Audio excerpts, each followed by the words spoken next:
Welcome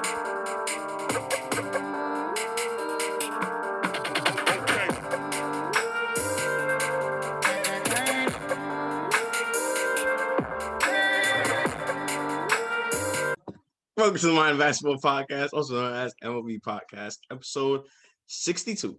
I'm Evan. And I'm Ja. And this is a basketball podcast where we recap, break down, and analyze players and teams from the previous games from the previous day.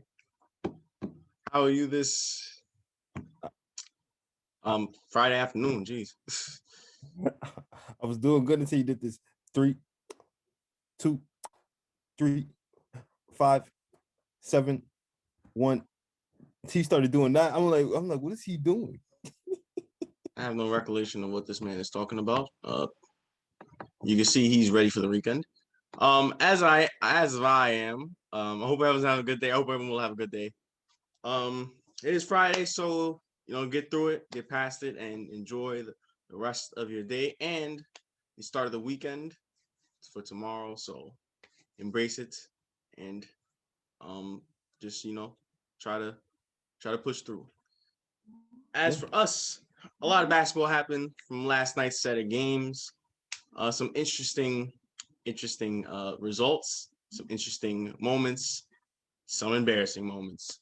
First, let's start off with the game of the night between the Pelicans and the Milwaukee Bucks. And this was a really fun and entertaining game.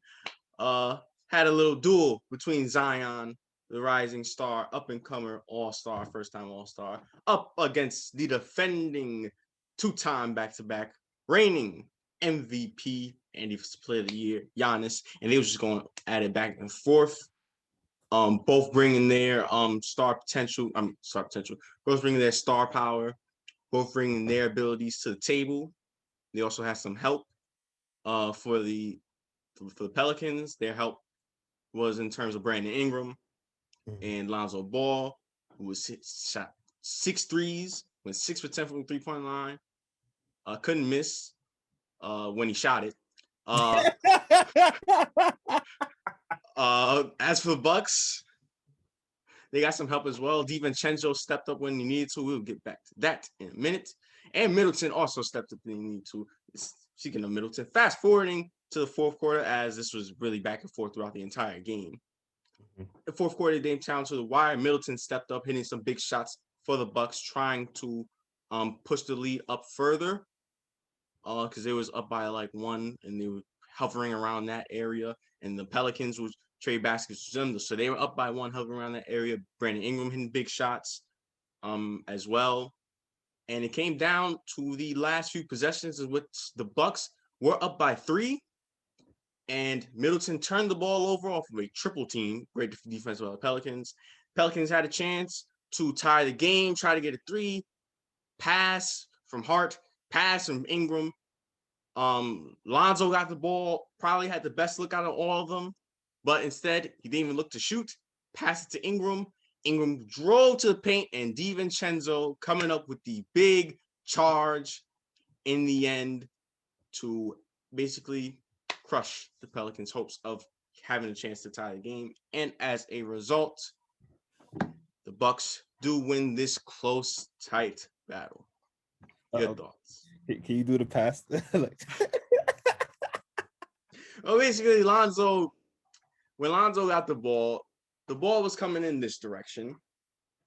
The basket's here, and Brandon Ingram is there, who he's passed it to. And basically, Lonzo got the ball and just did that. Didn't even look at the basket, didn't even try to shoot. And for someone who's been gaining his confidence from the three-point line more and more, I feel like he should have shot it. And also, he had a great game from the three-point line, too. Yeah. As well. Obviously, it is it's easier said than done. Yeah. We're not on the court. Also, Brook Lopez, he probably had thoughts in his mind. Brook Lopez 7 feet running at him. Possibly, thought he could have get blocked. So, in the moment, it is different than us just watching it. Yeah, it is. But yet still, you got to go and just it's a miss or make. You played basketball for a long time to know that whatever shot you take, it's a 50 chance of it going in, 50 chance of it going out. So you have to take it regardless. But just like what you said, highly competitive game. It was close for mostly all the way until the end, to be honest, until to that last moments. Um, just like you said, the stars were out. Zion, Giannis, Middleton, Ingram, like they were all out. They were all doing their things, and it was just a good back and forth by both teams. And this is like this is the kind of games that you like to see. These are the kind of games that you like to see every time. Yeah, this was a really fun game. From offensively, a lot of offense, a lot of shooting, and the Stars came out to play. Yeah, But in the end, it was the Bucks getting this win in a highly contested battle, and it looks like the Bucks are now getting into their rhythm once again. So good win by the Bucks. Anyways, on to the game from earlier in the night, which featured the Dallas Mavericks and the Philadelphia 76ers, best team in the East. And in the first quarter, this was back and forth fair between both teams, but the 76ers really started separating themselves in that second quarter, led by Ben Simmons. He was doing it all. From the scoring standpoint, being aggressive, attacking the basket, playing defense. He's arguably one of the best defensive guards in the league, arguably the best defensive guard in the league. And his defense leading to offense, making plays with his passing ability, probably his best feature out of everything. yeah, And as a result, the Sixers really separated themselves in that second quarter in double digits leads. In that third quarter, led by Luka, the Mavs tried their best to come back, got within single digits, got within 8, but the Sixers kept pouring it on them and separated themselves even further up into that fourth quarter, being up by, I believe, as most as 20. yeah. And as a result, the 76ers do pick up the win. Yeah, just like what you said, first quarter it was highly close. The the the three-star players, Ben, Joel, and Doncic struggled in that first quarter, but then as the second quarter hit on, just like what you pinpointed, Ben Simmons started to catch his stride and he started to do everything. He started to impact the game on all facets and levels that we like to see him do, from both offensively, defensively, to being aggressive, attacking the basket, playmaking, trying to being what he calls himself the best defender on the floor whenever he plays. And as a result, you've seen that happen. And let's give credit to the 76ers defense. Like even though that in the third quarter the Mavs try to make some kind of run, basically the Sixers defense was just suffocating them throughout that whole second half. Along with the fact that they was also doing what they usually do with their new system in terms of creating space and hitting their open shots and everything. As a result, you start to see things open up for them, and you start to see this this lead that they had just widening over and over time. And as a result, that's the reason why I felt like that's a big part. The reason why they got the win, because of their defense mainly.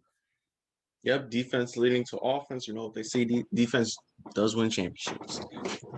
So yeah, that's really everything that happened in that game. Nothing else to really say. The Sixers do take this win, thus remaining the top dog in the Eastern Conference. Yeah. All right. A few other games that happened around the league. So anything you'd like to go over first? Anything that you would like to talk about? I'll let you speak. The Nuggets versus Wizards. And this was actually like, to be honest, this was actually a competitive game. It was a really close competitive game. And when I look at that second half, one thing for sure I will always say, there wasn't much defense being played, and that's understood because look at these two teams that we're talking about here, right? They're not no true defensive team at all. Mhm. Horrible defensively. But if you want to talk about the art of getting buckets, exchanging buckets down the floor each and every second, you could constantly see how good these two teams are offensively in terms of getting a bucket. the way that Jokic was scoring, that Murray was scoring, that Bradley Beal was scoring, that Westbrook was scoring, that everybody was able to try to get their touch and get their shots off was amazing. And that's the reason why it was such a back and forth game. And it came down to the wire. The Wizards were up by 4, and I think Porter scored on a dunk. He scored on a dunk, 110, and then it became 110, 112. And that was off of Westbrook's bad pass. Yep. Yep. And then the Wizards had an opportunity to kind of like close out the game if they make a layup and they try to get into the paint, get a layup. They miss. I don't remember who grabs the rebound. Somebody grabs the rebound. It was back tapped to Murray. Yep. And then, they're running down the floor. Campazzo has a wide open corner shot.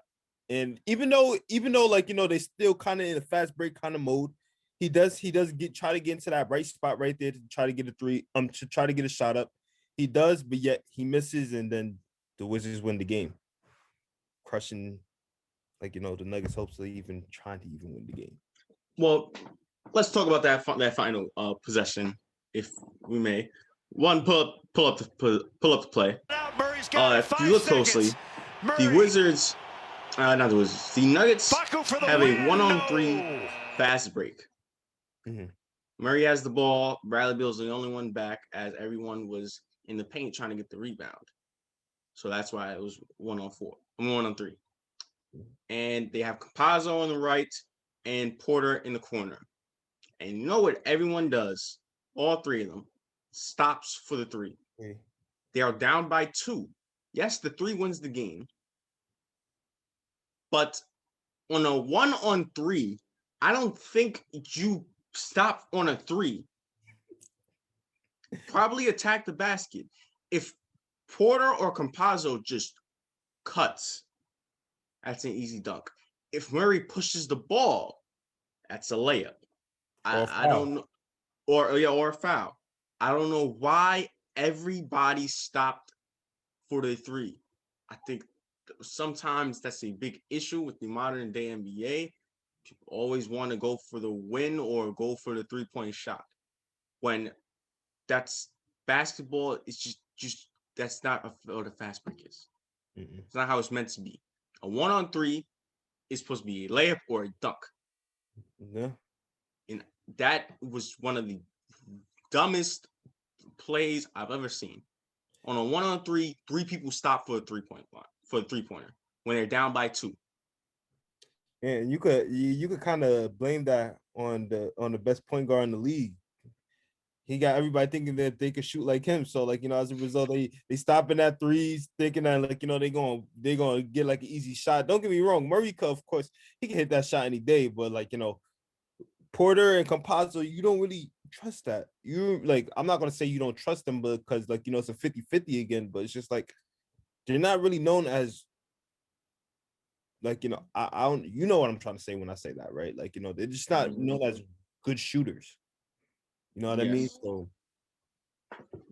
it's just like that. So yeah, you're right. I'd rather you tie up the game, go into overtime, and try to make some noise there rather than try to just go straight for the win, knowing that you got a better opportunity of sending it to overtime rather than going for the win. But sometimes errors and there, and sometimes management too. The clock winding down, they probably feel like that if they cut to the basket, they're probably not going to have a true opportunity. You just don't know. I still think that's incredibly dumb. They have a wide open lane. If Jamal Murray's going to stop at the 3, which I don't agree with him, but if he's going to stop at the 3, Campazzo or Porter Jr. cut to the basket. It's a wide open lane. Bradley Beal contested to stop Jamal Murray from the 3. Mm-hmm. Cut to the basket. If you're Jamal Murray, push the ball up. Yeah. I really did not like that play. I think that was incredibly done by the Nuggets, an incredibly stupid mistake that possibly cost them the game. Yeah. But nonetheless, the Wizards do take the win, and the Wizards have now won, I believe, 7 out of the last 9. Are you on the hype train now? No. But I believe they are close to the play-in game. They are only 2 games behind the Miami Heat, who are the 10th. So yeah, they're climbing up slowly but surely. Yep. All right. Any other games you'd like to speak on? Oh no. I'm good from here. All right. The game that I would like to talk about was that man and his Sacramento Kings team going up against the other rookie, Emmanuel Quickley, and the New York Knicks. Oh, them two as well. And the Knicks really came out and balled. Really. Emmanuel Quickley had, I think, 16 points or 18 points in 8 minutes. Yeah. Also helped the Alfred Payton did not play this game. So Emmanuel Quickley got more minutes. D Rose got his first start as a Knick, and he played great as well, balling out, doing veteran D Rose things, taking the jump shot, going, hitting the floater, going to the paint, attacking. And fast forward a little bit because the Knicks really had the lead a lot, but in that third quarter, De'Aaron Fox really made an effort. De'Aaron Fox and Harrison Barnes made an effort to come back into that game, push the lead. I believe they got within 7 or 8, within single digits, and it looked like they was getting on that run, and they could possibly, go even further. But in that fourth quarter, not Emmanuel Quickley, not Julius Randle, who did have a good game, not D Rose, not RJ Barrett, but Alec Burks stepped up big time for the Knicks. 19 points in the fourth quarter and hit 5 straight threes to close out the Knicks. Close out this Kings team. And the Knicks, the lowest scoring team in the league, dropped 140 points on the Kings. The Kings, who give up the most points in the league. Wow, for real? They do? Yes, they do. That's surprising in a way. I'm not gonna lie. That's not surprising. But nonetheless, the Knicks do pick up the win. Only a game behind 500, and the Kings have now lost 9 in a row. All I gotta say is, whoever seen Mr. Luke Walton, they go with your frustration when it comes to the Kings. That's it. That's all I gotta say. All right. Before we get into prediction time, some news, some unfortunate news. For the Minnesota Timberwolves, Malik Beasley has been suspended for 12 games. Malik Beasley, I believe, one of their second leading scorer. He's one of their best offensive players. He's been very consistent for them, even though they haven't been playing the best of basketball. So this is gonna hurt them. He's suspended for 12 games for conducting stemming from charges in the offseason. He was charged with, I think, what was it, misdemeanor? Or he was charged with misdemeanor. In September in the offseason. He's actually scheduled to serve time, but they have agreed to allow him to serve time after the NBA season. So that punishment will be there. And the NBA, this is their punishment in their form. So yeah, a big mistake by Malik Beasley, hurting his team, whatever chance they get, whatever chance they have. And he's been playing really well, so this is not good. Yeah, it's not. But you got to make wiser decisions. That's all that it is. It's not. I'm not even gonna say it's immaturity. People look at that and say, but he probably made a lot of mature decisions, and yet this just one little fault probably cost him a lot. So you just gotta be more wiser. That's it. I'm not gonna say it's immaturity whatsoever. Just being more wise. You gotta make better decisions. You gotta think about what might happen if you do certain things. Exactly. But yeah, Malik Beasley suspended for 12 games.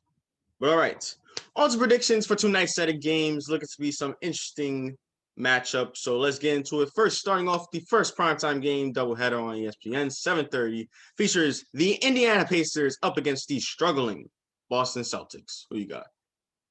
Got the Celtics. I got the Pacers. Sabonis. The Rockets or the Raptors? Raptors. Raptors. The Kings or the Pistons? Kings. Pistons. The Red Hot Utah Jazz up against the Miami Heat. Up against the Miami Heat. Jazz. Okay, Jazz. The Suns against the Bulls. Suns. Suns, this ain't 93. The Clippers or the Grizzlies? Clippers, even though they got smoked in. But yeah, they got smoked by the Grizzlies last night. Healthy, by the way. The Clippers were healthy. But just to let people know. That, right? Yeah, just let people know. I had to say that. But yeah, I got Clippers. They got to bounce back. The Hawks or the Thunder? Thunder. Thunder. The Hornets or the Warriors? Warriors. Warriors. I think this time Curry is playing. And lastly, the last game of the night and the last game of the doubleheader features the rematch of the first round from last year's playoffs in the Western Conference. The Portland Trailblazers up against also the struggling Los Angeles Lakers. Portland. Portland as well. I don't know if Dennis Schroeder is coming back for this game. I think he's still hurt. Yeah, I don't think. Wait, I don't think he was hurt. I think it was health and safety protocol. Oh yeah, yeah. Sorry, safety protocols. Yeah, so he could potentially be coming back for this game. Yeah. Well, whenever he comes back, they need him. They need him badly. Yeah, because they need some scoring. All right, I think it's time to wrap things up. Any final thoughts? No. Just like Lonzo, you gotta take that shot. Oh, come on, don't bully Lonzo now. No, I'm not bullying Lonzo. No. But with that being said, thank you guys for watching today's pod. Make sure to tune into tomorrow's podcast. Make sure you like, share, and subscribe. Also follow IG down in the description below. And once again, I'm Evan. I'm Ja. And this was the Mind of Basketball Podcast.